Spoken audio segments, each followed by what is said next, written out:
Welcome to the Essence of Health Tea Time Podcast. I am your host, Dr. Shayla Toombs-Withers. As a double board certified family and obesity medicine physician with over 12 years of experience in medicine, I teach motivated individuals how to achieve their desired quality of life while preventing and reversing chronic diseases. It's tea time. On today's episode, this is part 2 of our mental health interview with special guest Dr. Elizabeth Ssemanda. In this part 2 of our interview, we'll talk more about the mind-gut connection. We'll dive more into the physical symptoms of mental health and how your diet plays a part in mental health. So stay tuned. How would you say mental health affects our physical health? How have you seen that play out? So I'm a big believer in the mind. There's a mind-gut connection. You know, our body is intimately connected, and there's even a nervous. We've got our brain, our brain nervous system, but there's also a nervous system, an enteric nervous system in our gut. It's our gut brain, and so and they're constantly talking to each other. So when with our gut brain, it controls our digestion, our nutrient absorption. And like when we have like dietary issues, they can be the cause of mental health problems like B12 deficiency. You can have mental fog, vitamin D deficiency. You can have, look depressed, or iron deficiency. You can be super tired and irritable. And then it goes the other way too, where your mental, like things like anxiety can present physically, right? You'll have physical symptoms. Like a lot of people with anxiety, they may describe there's like a lump in your throat, or sometimes people will have like issues with constipation, or sometimes it'll go the other way, diarrhea. So that's why it's super, like, mental health is incredibly important, because if it gets severe enough, it'll show up. It can show up physically. Mm-hmm. Yeah, that's so true. You know, what we've learned more about even irritable bowel syndrome is that a large part of that is more mental health related. I was once working on a project where they actually took a look at giving people behavioral health tips to improve irritable bowel syndrome. And so it was treating irritable bowel without any medication. It was just all behavioral based type of therapy, and people did truly see benefit on that. So yeah, that's very important, what you're saying about the gut brain connection there. Yeah, I mean, our nervous system, a lot of us, like, right now we are living in this society where there's a lot of anxiety, even if it may not necessarily be yours, but it's out there and we're Yeah. all feeling it. And so our nervous system, our adrenals are being kicked into high gear, and we feel it physically. We are feeling like we're in a hyper aroused state, you know, and it's messing with our digestion, and it's also messing with our ability to sleep, like so many different aspects of our well-being. Yeah. And so, are there any dietary things that we can do? How does our diet affect our mental health? Diet, first and foremost, I'm gonna say this, like, food, food is medicine. It is, Yes. like, that is the first thing. High five. Yes. Unfortunately, a lot of us, like, have forgot, like, food is there to nourish us, to Yes. rejuvenate us, and a lot of us have forgotten that truth, and we doing other stuff with food. We doing a lot of other things, like, there's a lot of emotional eating going on. There are things that are labeled as food that really aren't. They're not. So They, true.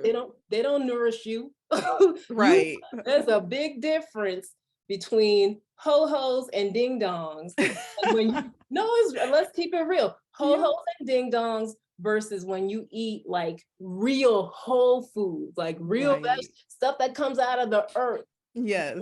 organics. You Yes. will feel different. And this is so important because right now there's a lot of what I'm seeing a lot of is like people are having issues with attention. Mm.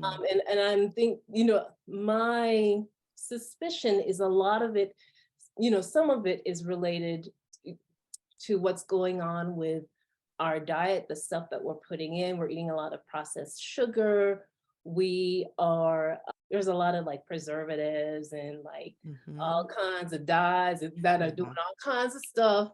In 20 years, they're gonna be that study that finally confirms all the like all the crap that they put in our food. And I see it like when I see patients move from like a high sugar processed diet to one in which they're eating real food, like sometimes that within itself, like, their anxiety gets better, their depression gets better, because I think I'd mentioned before, sometimes vitamin deficiencies, iron deficiency can look like depression, make you feel that you're gonna be like, man, what's going on with why can't I think? Why can't I Yeah. well, yeah, you're not nourishing your body. You have no B12. Like what's Right. yeah, yeah. So food is medicine. We need to like put that up there on the billboards, Yes. let Yeah. people know, hey, like we need you to nourish yourself. Nourish I yourself. love that. And can I just say that is so refreshing to hear from a psychiatrist, a mental health person too, with that message that, it's medicine. It's how food, affects the way we feel, the way, our body responds to things, the way our body even responds to stress. So yeah, that's so very important. Are there certain, you touched on this a little bit already, but are there other foods that may exacerbate our mental health problems particularly? Other food, well, I mean, the big one, like sugar is the processed sugar, friends. I know, like it's more like people want to talk about like cocaine, marijuana, but sugar is highly addictive. It is Mhm. really addictive. And so like if I were gonna recommend anything, like that's the one. If you could start cut back on that. I mean, that doing that within itself would do a lot of good. And I'm a big believer in like whole foods, like real stuff. And I'm not talking about, we can't just say vegetables Right. because there's a lot of stuff out there. They see, yeah, yeah, it got potatoes in it, but it's like, dude, they've done all kinds of stuff with that. Yeah. Yep. Yeah. Yeah. I was just in a presentation not long ago. I was just talked about how I have actually met vegans who don't like vegetables, and I have. They Yeah. eat food that's not animal products, but it's also not health food either. So Yeah. yeah, there's truly a difference. Yeah. Yeah, there's a big, I mean, for me, it's like real, if we can just at least listen to your body, move towards like stuff that comes out of the earth. I know that can be hard for a lot, like, their financial, like we're all going through it. It's prices for everything, for everyone are going up. But like you have to decide, are you gonna pay now or are you gonna pay later? You gonna wait Ooh, till you yes, diagnosed with that is a diabetes good one. and they're about to cut Mhm. off your third toe? Like, or are you gonna be like, you know what? I cherish my body, I honor myself. Let me take care of myself. Yes, that's a whole word. Yes, for sure, for sure. If you're frustrated with your weight, taking more medications than you'd like to, have been told that you are at risk for the development of a chronic preventable disease, or just are not feeling in the best of health, then I'm talking to you. Why? Because you're tired of fat dieting. You know it's time for a change and you want a sustainable plan to improve your health. If you have found yourself at this place in life, well, I have developed a program that's just for you. It's called The Essence of Health, and it's your prescription for transformation.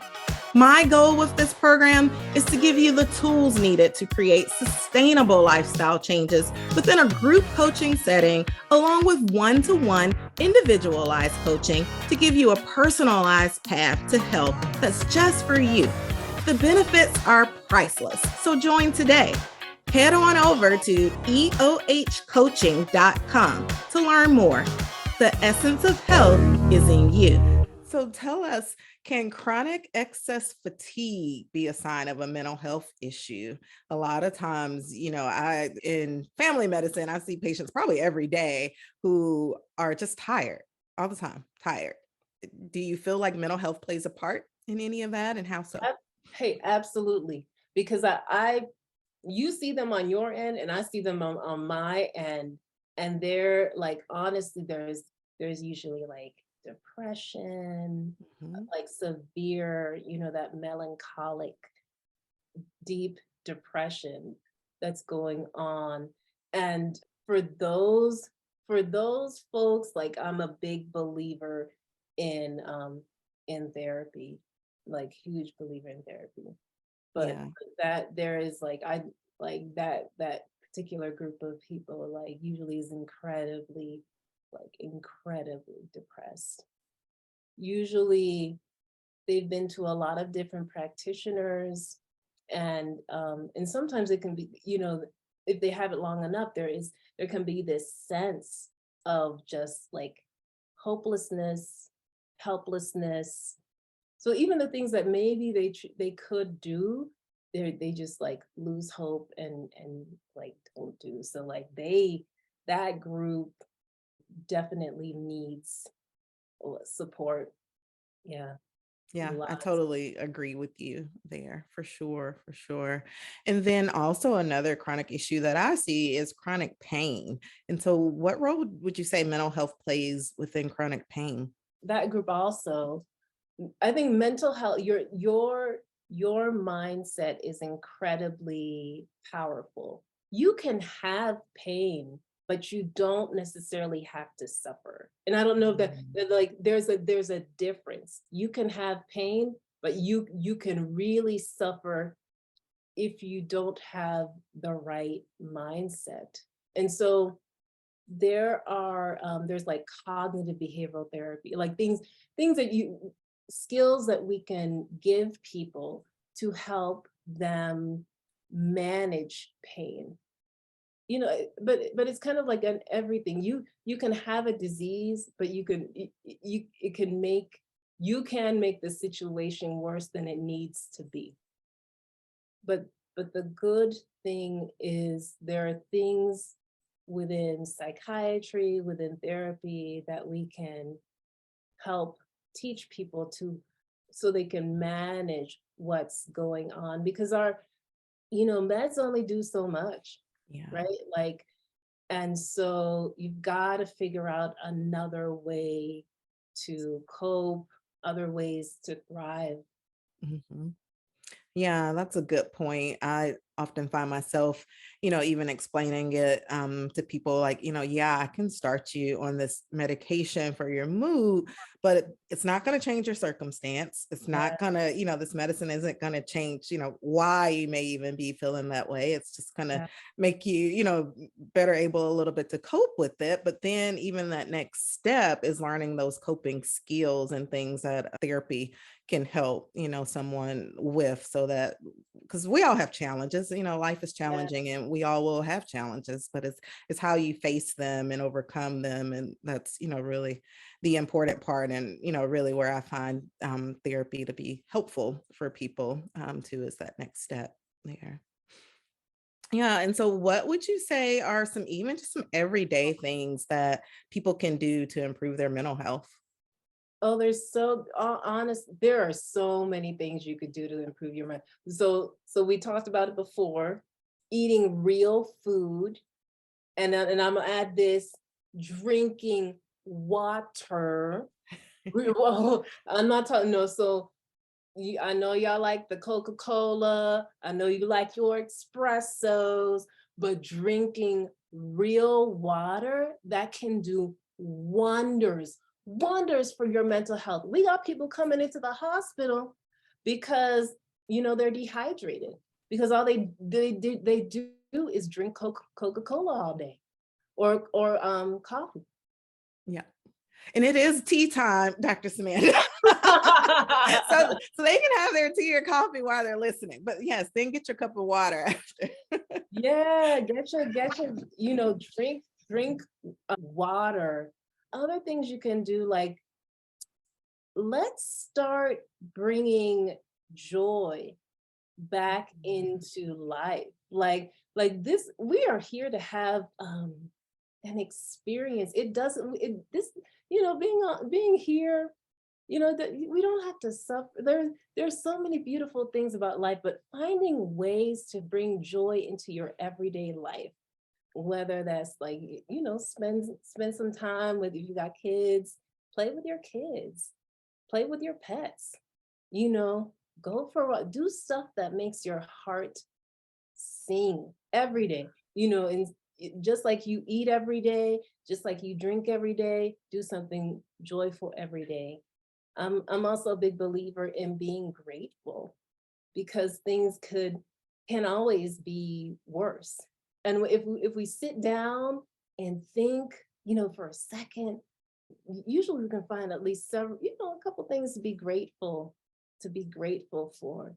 And it's when we change, when we add those things, when we start adding joyful things, we're grateful, we're starting to cherish our body, and somehow the stuff around us, like, we start to feel better, and then the people around us notice. And when people will know it, they can sense when you're off and when you're feeling good.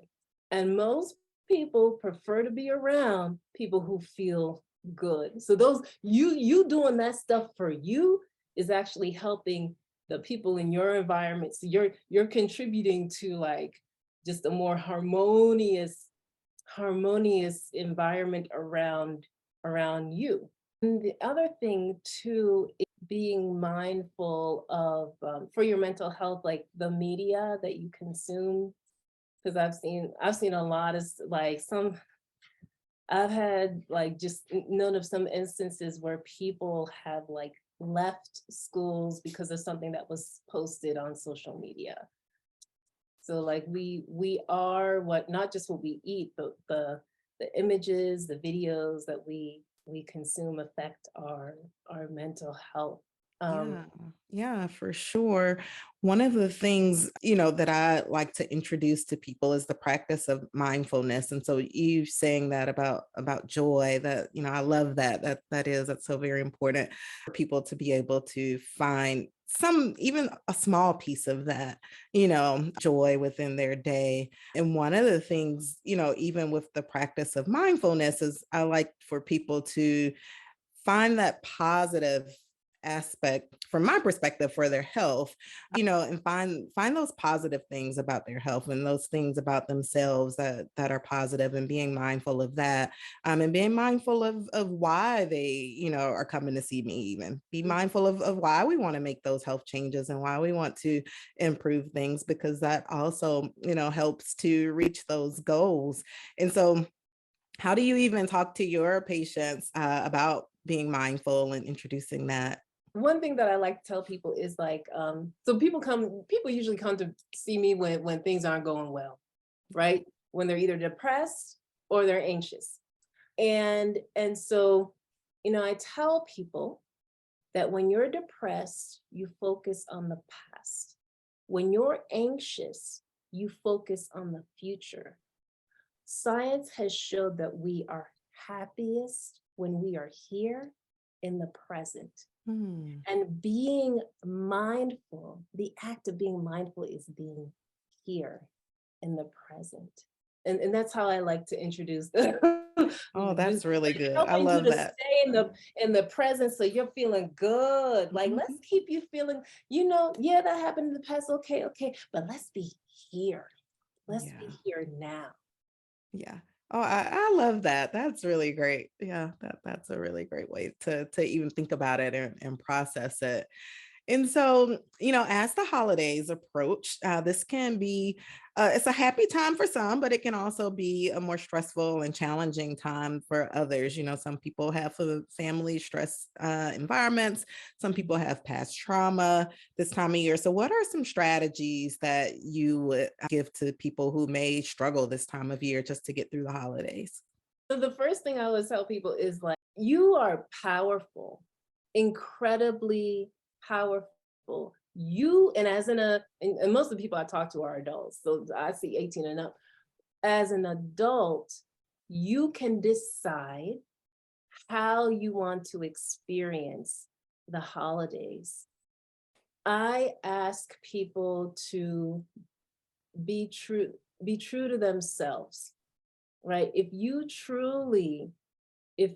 go to a function and you feel like your boundaries are being crossed, that you're being disrespected, then you can always remove yourself from the situation. You don't have to stay if you don't want to.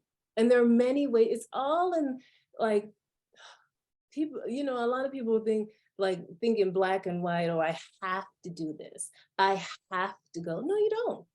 No, you don't.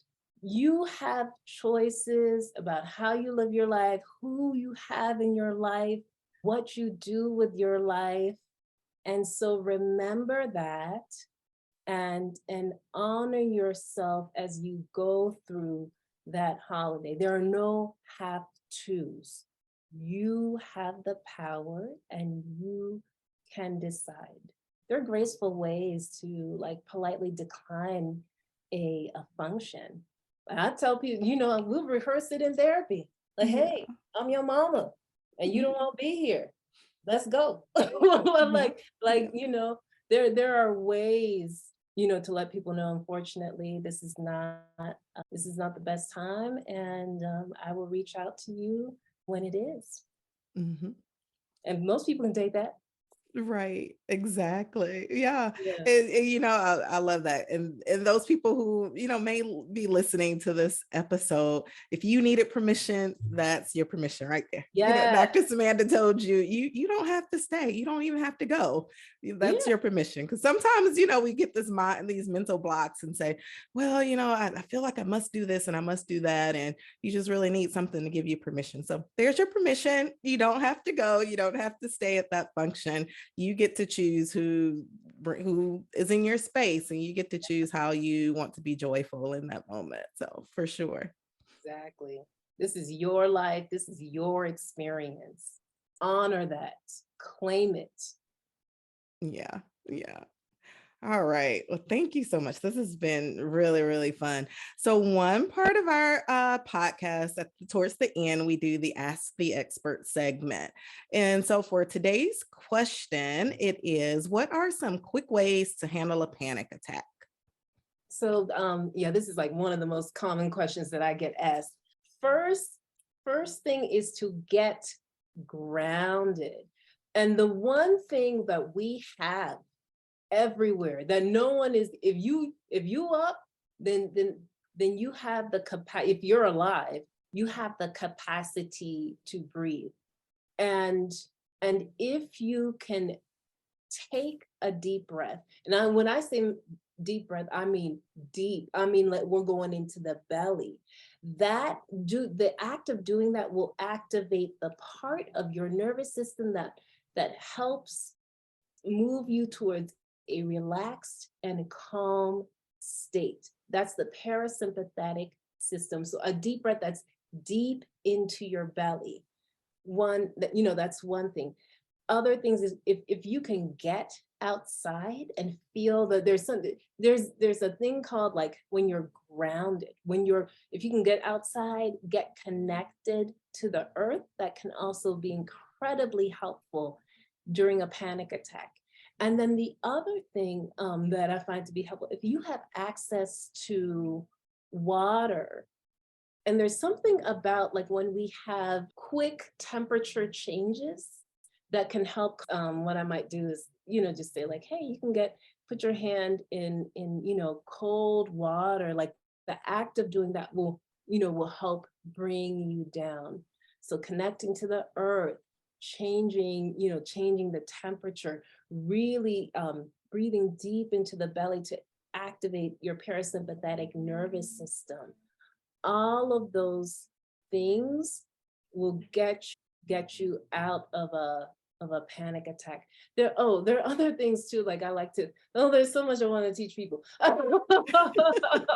Go for it. Go for it. I think our audience will appreciate it. There are different acupressure, there are different points within the body that you can touch. There's one like right behind your ear.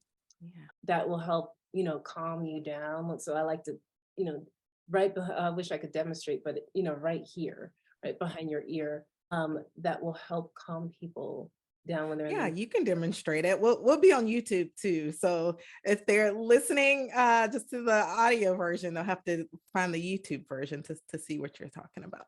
Yes, yes. I mean, there's one here. There's like even for my super anxious people, like movement can be helpful too, especially if you could shake your, hand, shake your body, like shake it out, Yeah. shake that anxiety out, move your body.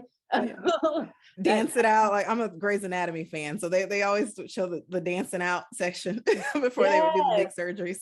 Yeah. yes, dance it out. Yeah. And that will help kind of get you out of, because it's sometimes when you have a panic attack, you get into a cycle of thinking like, oh, I'm gonna die, or this is the end of the world, or what if I faint? What if I, like, you get into, but when you start moving, it helps to break that cycle. Yeah. Yeah. Those are fantastic tips. So I hope folks are taking notes there because those were all fantastic. Well, Dr. Ssemanda, well, thank you so much. I really enjoyed doing this interview with you and I appreciate your time. So can you tell everyone how they can find you? Oh, absolutely. I'm on Facebook. You find me on Instagram, New, U as in unicorn, psychiatry.com. That's my website. That's where you can find me on Facebook. That's where you can find me on Instagram. You can send me a DM. I'll come back. I'll get back to you. Awesome. So you can also, if you're interested in like coaching, healing type stuff, then you can contact me at www.soulandyou.com. I'm also on Instagram and Facebook, Inspire Soul and You. And so, yeah, you can find me there too. Awesome. And I'll be sure to put all of those in the show notes. So if you are wanting to connect with Dr. Ssemanda, then be sure to take a look at the show notes so that you can find her contact information. Thank you so much. You're welcome. Thank you. Thank you for joining me today on the Essence of Health Tea Time podcast. Click the subscribe button on your favorite podcast platform so that you never miss a moment of the Essence of Health Tea Time podcast. Check out the show notes to obtain your free tips for healthy living guide to get you started on your health and wellness path. Follow me on social media at Essence of Health Wellness Clinic on Facebook, Instagram, and YouTube, and at dr.tw@EOHWC on TikTok. Interested in becoming a member of the Essence of Health coaching program? Well, head on over to www.eohcoaching.com. The essence of health is in you.